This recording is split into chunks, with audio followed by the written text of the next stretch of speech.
Hai, jumpa lagi bersama dengan Cikgu Laili dalam Matematik KSSM tingkatan 5.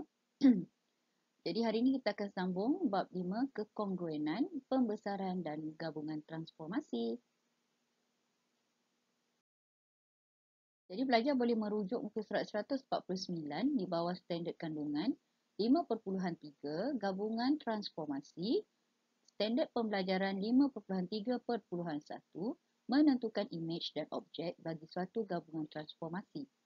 Okey, jadi pelajar semua dah belajar masa menengah rendah 4 jenis transformasi, iaitu yang pertama translasi, yang kedua pantulan, yang ketiga putaran dan yang keempat pembesaran. Okey, jadi untuk mengukuhkan lagi pengetahuan kita, so sama-sama jom kita buat ulang kaji sikit apa yang dimaksudkan dengan keempat-empat jenis transformasi ini. Jadi yang pertama kita pergi kepada translasi. Okey, translasi ni contoh kalau 4 negatif 3. 4 ni adalah pergerakan pada paksi X. Kalau positif dia akan jadi ke kanan lah. Kalau negatif dia akan bergerak ke kiri. Manakala negatif 3 ni adalah pergerakannya untuk paksi Y.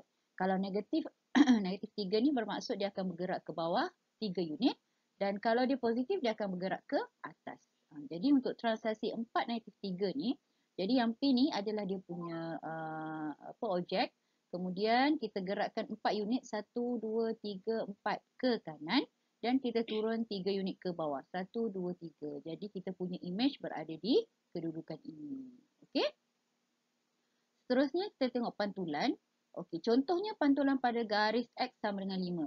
Okey, tolong berhati-hati dengan X sama dengan 5. X sama dengan 5 di sini. Okey, jangan confuse awak buat garisan dekat sini. Ini adalah Y sama dengan 5. Okey, kalau berada dekat sini. Okey, jadi ini X sama dengan 5. Bila dipantulkan daripada objek ni, dipantulkan pada X sama dengan 5, kita akan dapat imejnya di sini. Okey, dia macam cermin lah. Okey, seterusnya putaran. Okey, putaran ni dia ada beberapa sudut yang sering ditanya dalam soalan. 90 darjah, 180 darjah, 270 darjah, okey. Dan dia ada lawan arah jam dan ikut arah jam. Yang tu putaran tu awak kena tengok betul-betul soalannya sama ada lawan arah jam ataupun mengikut arah jam. Dan ada pusat putaran. Okey, jadi dekat sini contoh kita ada objek dekat sini. Putaran 90 darjah lawan arah jam pada pusat 65. Okey, ni kita punya pusat 65 dan dia putar pada lawan arah jam. So dia akan turun ke bawah lah. Ni lawan arah jam. Lawan arah jam macam ni lah dia pusing. Okey. Jadi sudutnya 90 darjah, kita akan dapat kedudukan imejnya di sini. Okey, dan yang terakhir sekali adalah pembesaran. Jadi pembesaran pada pusat 19 dengan faktor skala 3. Okey, pelajar kena ingat balik macam mana kita nak cari faktor skala. Okey, dalam pembelajaran sebelum ini. Okey, jadi ini dia punya objek P yang purple ni. Okey, ini pusat dia 19. Jadi kita sambungkan titik ni. Okey, dengan faktor skala 3, jadi kita dapat imejnya di sini. Okey, jadi cikgu harap yang basic ni pelajar kena faham lah, kena tahu, kena ingat. Baru kita boleh sambung untuk topik tingkatan 5. Okey, seterusnya pelajar boleh merujuk muka surat 149 untuk menentukan objek apabila imej diberi. Okey, fokus kita nak cari objek, dia bagi imej. Transformasi translasi perlu dilakukan secara arah bertentangan.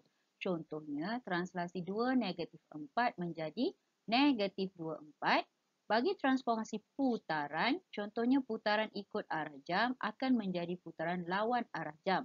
Bagi transformasi pembesaran, contohnya pembesaran dengan faktor skala K sama dengan 2 akan menjadi salingan iaitu pembesaran dengan faktor skala K sama dengan 2. Okey, ini akan berlaku apabila kita mencari objek dan imej telah diberi. Seterusnya, pelajar boleh merujuk muka surat 150. Suatu objek boleh dilakukan lebih daripada satu transformasi dan akan menghasilkan imej berdasarkan transformasi yang terlibat. Secara umumnya, gabungan transformasi A dan transformasi B boleh ditulis sebagai transformasi AB atau transformasi BA mengikut tertib transformasi yang dikehendaki. Okey, ini contoh gabungan transformasi AB bermaksud transformasi B diikuti oleh transformasi A.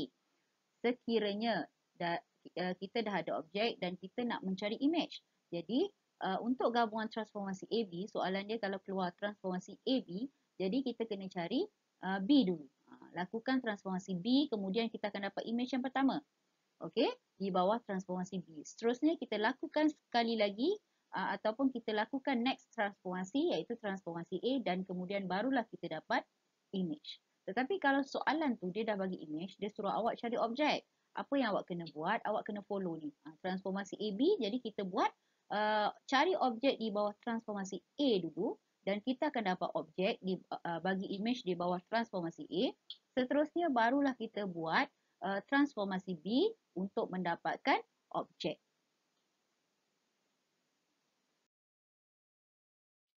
Pelajar boleh merujuk muka surat 150, contoh 15.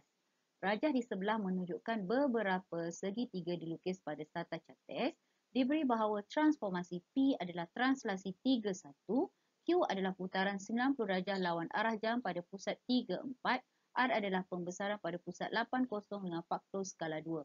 Okey, ketiga-tiga ini adalah transformasi yang akan dilakukan.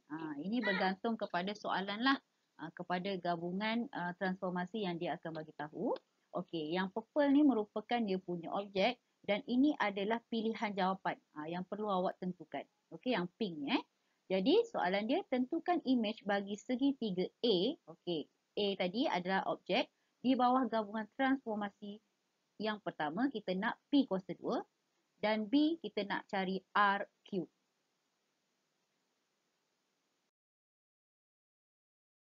Okey, dekat sini dia punya penyelesaian. Untuk yang A tadi dia suruh cari P kuasa 2. P kuasa 2 bermaksud P berlaku 2 kali. Okey, P berlaku 2 kali. Yang ni tak ada masalah. Kita nak buat P yang mana satu dulu. Sebab dia sama je dua-dua. So, ini kita punya objek A.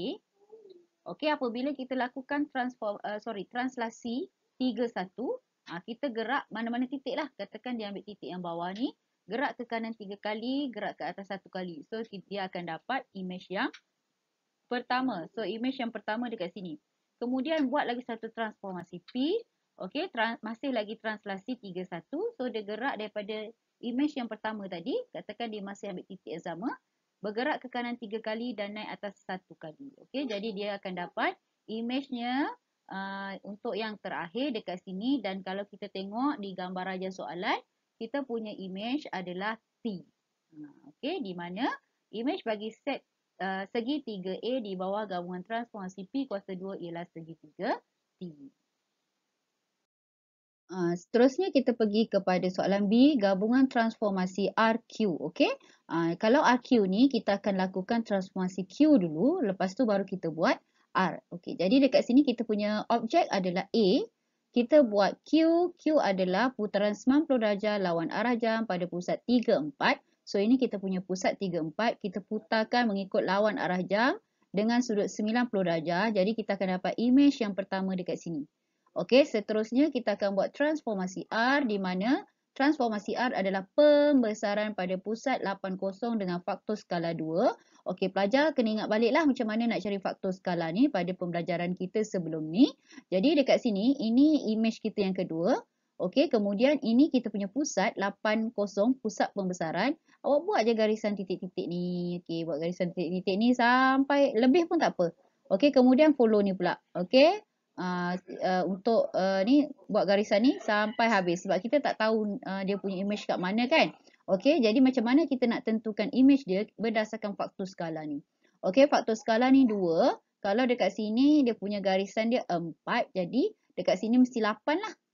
Okey, sebab tu kita dapat image-nya di sini. Okey, jadi image dekat sini kalau kita tengok dalam soalan, kita punya image adalah W.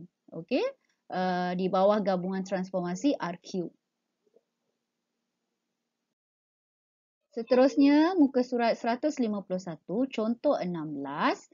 Okey, dalam rajah di sebelah trapezium G double prime, okey, ialah image bagi satu objek di bawah gabungan transformasi. Dia beri bahawa transformasi T adalah pembesaran pada pusat 1, 4 dengan faktor skala negatif 2. V adalah putaran 180 darjah pada asalan dan W adalah pantulan pada garis Y sama dengan 1. Okey, jadi dia suruh awak tentukan objek bagi trapezium G double prime di bawah gabungan transformasi ni WV dan VT. Okey, jadi kita tengok pada jawapan. Okey, untuk mencari image, untuk mencari objek diberi image, maka transformasi dia akan buat ikut dia punya rules lah. Okey, kalau WV dia akan buat W dulu, kemudian diikuti oleh V. Okey, sekarang kita punya image adalah dekat sini. Ini kita punya image utama.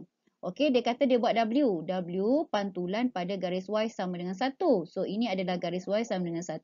Jadi, dia pantulkan. Okey, dia pantulkan. Okey, kemudian dia buat pula V. V adalah putaran 180 darjah pada asalan. Okey, asalan adalah kosong, kosong. So, kalau 180 darjah ni tak ada masalah. Nak putar ikut jam ke, lawan arah jam ke, dia sebenarnya sama je. Okey, jadi untuk 180 darjah dia buat putaran. Jadi kita akan dapat objeknya adalah di G ini. So dalam gambar rajah kita kat sini F lah. Okey.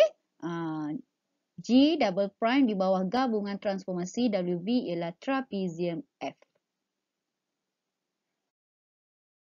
Okey, untuk soalan B, dia suruh kita cari objek bagi trapezium G double prime di bawah gabungan transformasi VT. Okey, jadi dekat sini kita buat V dulu diikuti oleh T. Okey, kita punya image di sini ini kita punya image asal. Okey, kalau dia buat V, putaran 180 darjah pada asalan. Okey, ini kosong-kosong asalan. So, dia putar je. Okey, so dia akan dapat dekat sini objek yang pertama. Okey, seterusnya dia nak cari T. T adalah pembesaran pada pusat 1, 4 dengan faktor skala negatif 2. So, kalau negatif 2 ni, automatically kita dah tahu tau. Dia punya objek dia nanti, dia akan dapat bertentangan. Yang ni awak boleh refer balik kita punya subtopik pembesaran sebelum ni. Dan dia putaran tu pembesaran tu berlaku pada pusat pembesaran ni 1, 4. Okey, jadi apa yang perlu buat? Ini pusat pembesaran. Awak buat je garisan putus-putus. Dia sambung daripada titik sini ke pusat ni sambung. Okey, yang ni pun sama. Kalau rajin buat semua. Okey, untuk mendapatkan semua titik. Dan faktor skala 2. Okey, negatif 2 tu maksudnya dia bertentangan lah. Okey, 2 ni awak tengok. Ini dia punya image kan 2, 4, 6. Jadi sebelah sini mesti 3. Jadi kita punya objek hasil daripada gabungan transformasi VT adalah trapezium C. Seterusnya, pelajar boleh merujuk muka surat 152, contoh 17. Okey, raja di sebelah menunjukkan titik P. Okey, ni kita melibatkan titik Tadi soalan-soalan sebelum ni melibatkan gambar rajah. Okey, titik P dan titik Q pada starter chartes diberi bahawa transformasi A adalah translasi negatif 52, B adalah pantulan pada garis Y sama dengan X dan C adalah putaran 90 darjah ikut arah jam pada pusat 58. Okey, jadi soalan kita yang pertama, tentukan image bagi titik P di bawah gabungan transformasi AB dan yang kedua disuruh cari BC. Seterusnya diberi bahawa titik Q ialah image bagi titik K di bawah transformasi CA dan tentukan titik K. Okey. Jadi yang pertama, soalan A, gabungan transformasi AB yang ni bermaksud transformasi B diikuti oleh transformasi A. Jadi kita punya titik yang asal ataupun original kita berada dekat sini. Titik kita berada pada 6, 4. Okey, kemudian kita nak buat transformasi B. B adalah pantulan pada garis Y sama dengan X. Okey, yang ni awak kena maklum Y sama dengan X dia punya garis ada dekat sini. Macam mana kita nak tahu? Apabila Y1, X1, Y2, X2, X3, Y3. Okey, semua sebab tu dia jadi Y sama dengan X. Jadi garisan dia di sini. So, kita pantulkan. Okey, jadi bila kita pantulkan, kita akan dapat image-nya di sini. Di mana titiknya adalah 4, 6. Okey, seterusnya dia suruh kita buat transformasi A. A adalah translasi negatif 5, 2. Jadi kita geraklah negatif 5 unit ke kiri dan kita naik ke atas 2 unit. So, kita akan dapat image yang terakhir adalah negatif 1, 8. Okey, soalan yang kedua, okey, dia suruh cari BC. Jadi gabungan transformasi BC bermaksud C dulu baru B. Okey, jadi apa yang kita kena buat? Ini kita punya titik yang asal. Kita nak buat C. C adalah putaran 90 darjah ikut arah jam pada pusat 58. So ini pusat kita. Kita pointkan siap-siap. Lepas tu dia nak bergerak ikut arah jam. 90 darjah. Awak garis je dengan pembaris kat sini. Dapatkan 90 darjah. Lepas tu gerakkan titik itu ke ke kanan lah. Okey, dia mengikut arah jam. Putaran dia ke kanan. Okey, jadi kita akan dapat image yang pertama dekat sini. Okey, seterusnya dia kata buat B. B adalah pantulan pada Y sama dengan X. Jadi pada garisan yang sama juga Y sama dengan X, awak pantulkan saja. Okey, jadi dia akan dapat 7, 1. Okey, seterusnya soalan B, diberi image untuk mencari objek. Yang ni bila dia bagi image nak cari objek, awak kena hati-hati. Maka transformasi C diikuti oleh A. Okey, dia kata yang Q ini adalah image. Okey, Q ni image. Bagi titik K di bawah transformasi CA. Maksudnya dia bagi image kita Q, dia suruh cari K. Jadi bila dia nak cari objek, yang ni awak kena hati-hati. Dia masih lagi follow the rules. Okey, maksudnya dia akan cari C dulu, baru A. Jadi C kita adalah putaran 90 darjah ikut arah jam pada pusat 58. Okey, ini kita punya Q Ini kita punya pusat putaran 58, tetapi kita kena buat dia lawan arah jam sebab kita nak cari objek. Jadi dia akan putar lawan arah jam. So kita akan dapat K yang pertama ataupun objek yang pertama di sini. Seterusnya dia suruh cari transformasi A. A adalah negatif 52. Tetapi macam cikgu kata tadi, sebab dia nak cari objek, so dia akan tukar kepada 5 negatif 2. Bermaksud dia akan ke kanan 5 unit dan dia akan turun ke bawah 2 unit. Jadi kita punya objek adalah 93. Okey, sekiranya awak rasa macam ragu-ragu dengan jawapan ni, awak boleh mulakan daripada K kepada Q. Mengikut step macam mana cikgu ajar, daripada objek nak cari image. Jadi awak boleh tentukanlah sama ada jawapan awak tu betul ataupun tidak. Okey, jadi sampai setakat ini saja kita punya pembelajaran hari ini. Jadi awak boleh merujuk muka surat 154. Buat tugasan latihkan diri 5.3A nombor 1, 2 dan 3 sahaja. Nanti jawapan awak PM pada cikgu. Okey, sehingga kita berjumpa lagi. Bye. Assalamualaikum.